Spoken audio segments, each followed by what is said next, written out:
Good morning.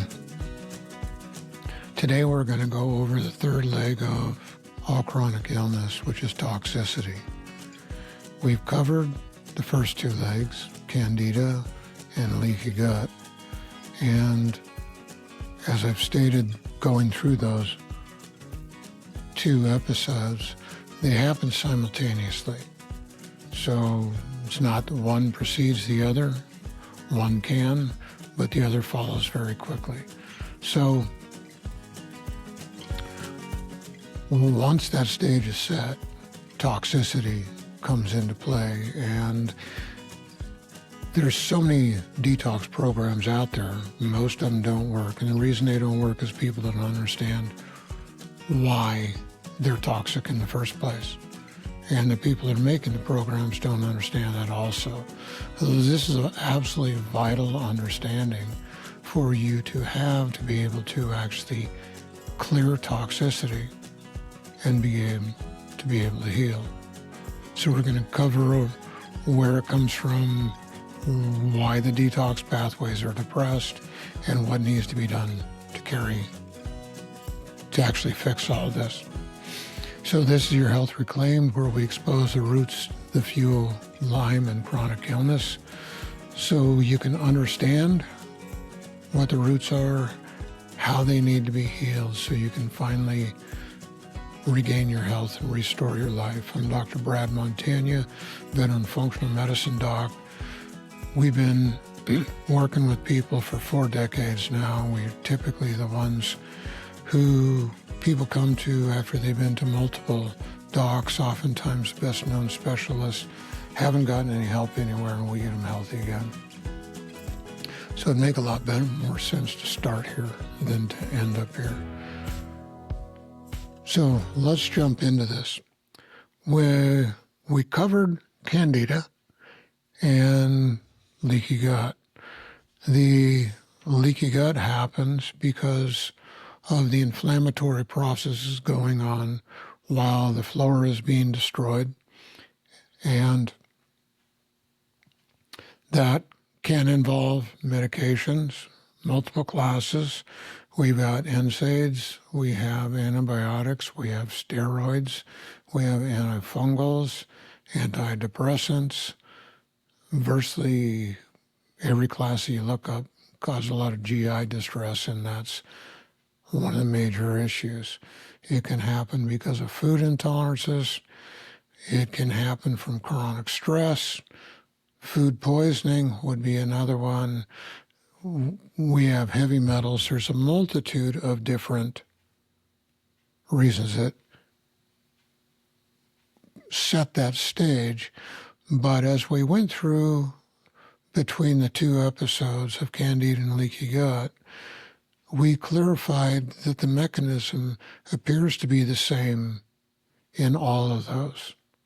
And that as the inflammation comes in, it starts to weaken the gut flora that's in there. It also starts to weaken the gut lining that's in there. The gut lining is microvilli, which is like your fingers standing up on end. And in between the microvilli, they secrete a mucus.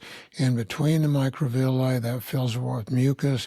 It caps over the top of the microvilli. That's where the flora starts to live. So any of those issues, chronic stress, meds, food intolerances, it creates inflammatory responses in the gut where it's like you just took your fingers that are extended, roll them into fist, and roll and look at your knuckles. That's how smooth the gut wall can become,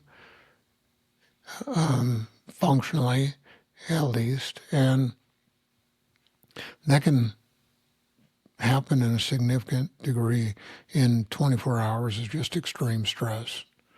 So our society is extremely stressful in these days, and that's part of the reason why we see so much of this, between all the toxicity, all the meds, what they're doing to the food supply. That's why we see so much of this going on.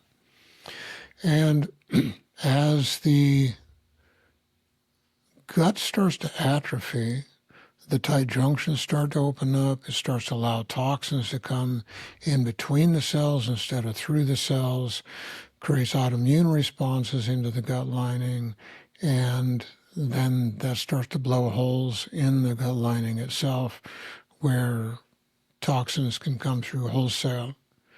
We've got a few different classes of toxins that happen inside of the gut. And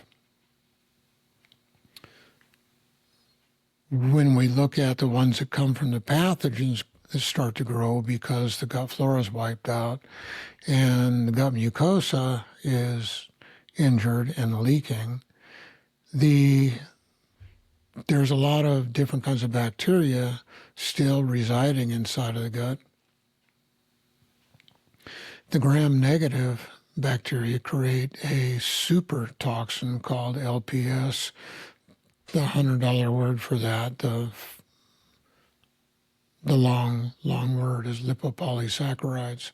And those are fragments of the cell walls of the gram-negative bacteria inside of the gut. Those are super toxins, and those can create really, really strong autoimmune responses through the blood supply. Also, as Candida starts to grow, it creates acetylaldehyde. Acetylaldehyde is 7 times stronger than formaldehyde, which is embalming fluid. So the acetylaldehyde is so strong that it converts into another compound called salicylanol, and that starts to kill your dopamine nerves. We have some of those nerves inside of the gut, some in the central nervous system, some in the brain. When you start to kill the dopaminergic nerves, then you can't really feel good anymore. And you look at different people that are out doing street drugs. We live pretty close to Asheville. It used to be the #1 vacation destination in the country back when we moved out this way, but the neighboring states have shipped in the homeless people into the Asheville area. They want to make that the local governmental people want to make that a sanctuary city.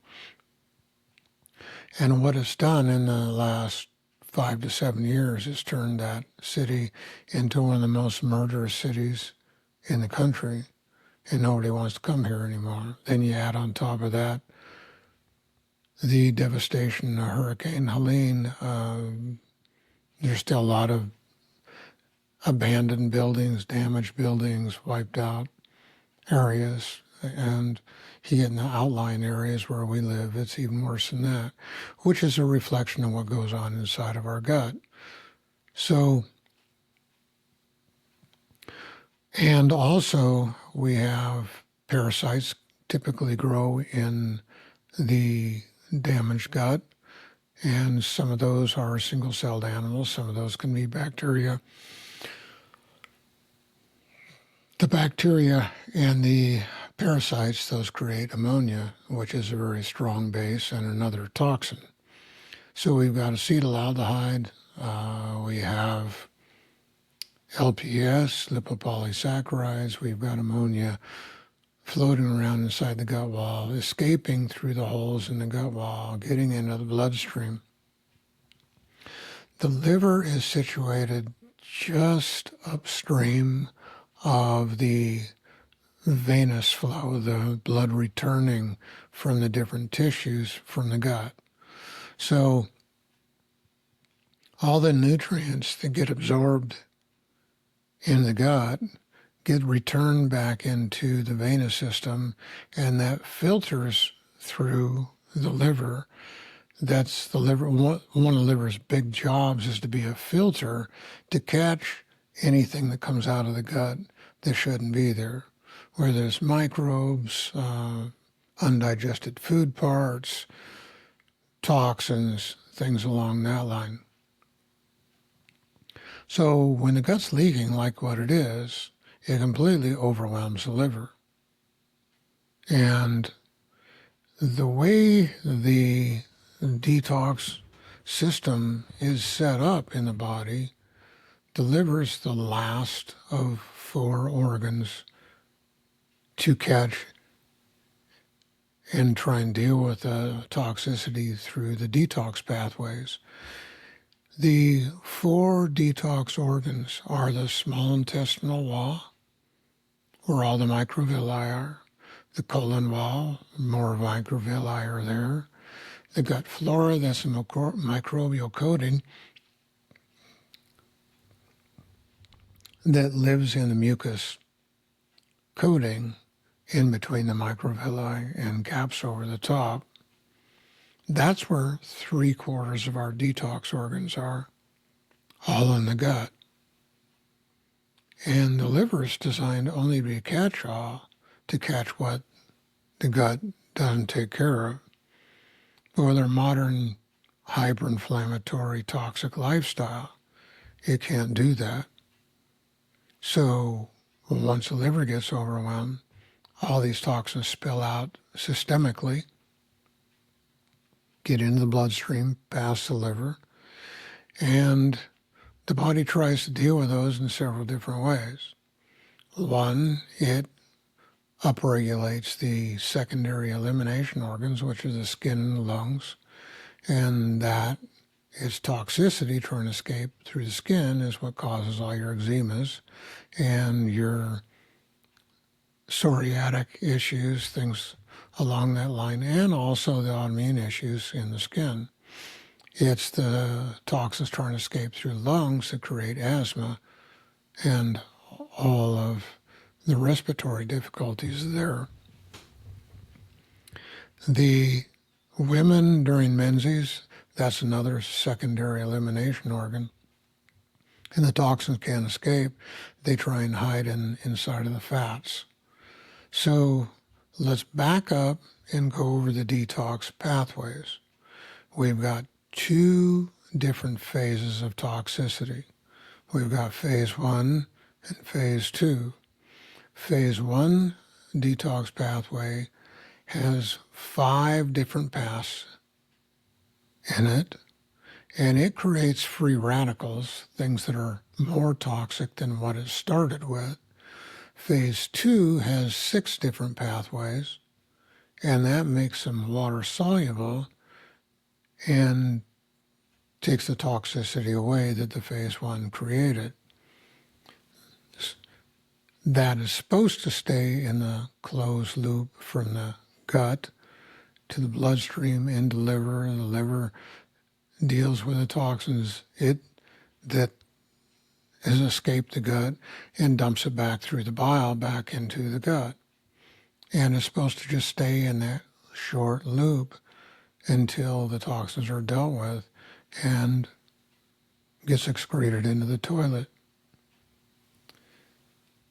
When it escapes and gets out systemically, there's no detox organs outside of the gut and the liver in that short closed loop through the circulation connected to deal with the toxins. And the immune system is a very, very, very poor detoxifier.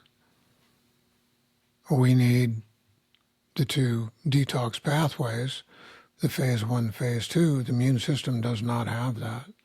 It's not found outside of the gut wall, the small intestinal wall, the colon wall, the gut flora, and the liver. It's the only place the detox happens. And anything that impairs the detox in one organ is going to impair it in another. Things like grapefruit shut detox down for a good 4 hours. You look at NSAIDs, it shuts detox down. You look at antibiotics, it shuts detox down. You look at steroids, it shuts detox down. We got food intolerances, shuts detox down. We've got all of these mechanisms shutting it down. So let's look at the pathways. The phase 1 detox pathway, it has oxidation, reduction. Oxidation is removing an electron. So most chemical bonding is going to share electrons. With oxidation, something just steals one. With reduction, an electron is given back to something. There's hydration, adding a water molecule, dehydration, taking a water molecule away, and dehalogenation. The halogens are the most radically reactive chemicals in the whole periodic table of elements. They're fluorine, chlorine, iodine, bromine. I said that bromine is before iodine. So fluorine, chlorine, bromine, and iodine. Those are super, super, super highly reactive elements that love to steal electrons. It's like a bully out on a school play yard. It just grabs an electron, laughs, and runs away.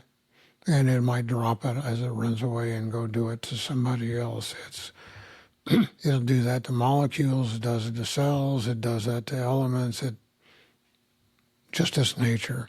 So dehalogenation pulls the halogens off of things, and those are commonly tied to hydrocarbons, what makes them super, super, super toxic. We look at the 6 pathways inside of phase 2. That's acetylation. It's adding an acetyl group. Believe that's a 1-carbon group. There is amino acid conjugation, or it'll add an amino acid to it. There is glucuronidation. It adds a glucose to it. There's methylation. It adds a methyl group. That's definitely a 1-carbon group that goes on to that. There's sulfation. It adds a sulfur. And there's glutathione reduction. That is adding a glutathione onto something to make it water soluble. So these are the pathways that all happen in the gut wall, in the microvilli, particularly in the flora that hides in between and right over the top of the microvilli. And whenever there's inflammatory destruction of those things, we lose those detox organs. The liver is not efficient enough to take up all of the work of those 3 other organs. And whenever it gets taxed, it simply spills over out into the body. And as it spills out, the immune system's already beat up from everything going on inside of the gut. All the energy of the immune system is trying to deal with the toxicity that's escaping between the cells and through the holes in the gut wall to try and calm the storm down. It's trying to deal with the overgrowth that's actively going on with all the pathogens inside. So when this is going on, it makes the body extremely vulnerable to any kind of colonization of any other pathogen. Most may not realize this, but every type of infection that we get is opportunistic. And what that means, it seizes the opportunity of a beat up, weakened immune system to grow and thrive. This is absolutely the case with Lyme disease. We look at virtually every other kind of disease that's out there. It's all taking advantage of the weakened immune system from this leaking, toxic, pathogenic gut. And there's just nothing left to deal with a chronic illness. So let's recap this. We've got three legs that are always working together in chronic illness. We have a atrophying gut that leaks. We have pathogens overgrowing in the atrophied gut that create a multitude of toxins. The filtration integrity of the gut is broken because of the leaking. And we got all these toxins going systemically. We don't have detox pathways outside of the gut, the microvilli lining of the gut, the flora that grows in between the microvilli and the mucosa caps over the top. And as that atrophies, there's not really any place for the healthy microbes to hide. They wash down in the toilet. The microbes, the pathogens grow, creates these super toxins, primarily LPS, acetylaldehyde, and ammonia. That overwhelms the liver, goes systemic, and it tries to escape through the skin, the lungs, a woman's uterus, and menses. That overwhelmed, the immune system is overwhelmed. It can't fight all this. It can't fight any other invasions, and it makes us extremely weak and vulnerable for anything to take root inside of us. So this is Your Health Reclaimed. I'm Dr. Brad Montagne, veteran functional medicine doc. This is some of the biggest roots of all chronic illness. We're going to cover what happens in the body with these as these go on, but I'm going to do this in small little chunks so they're digestible. So we release these every Monday and Thursday. I invite you to leave a review with us, share this with a friend, share it with a bunch of friends, because there's not many who understand what I'm talking about right here, and this is vital to get your life back. So until next time, thanks. Have a great day.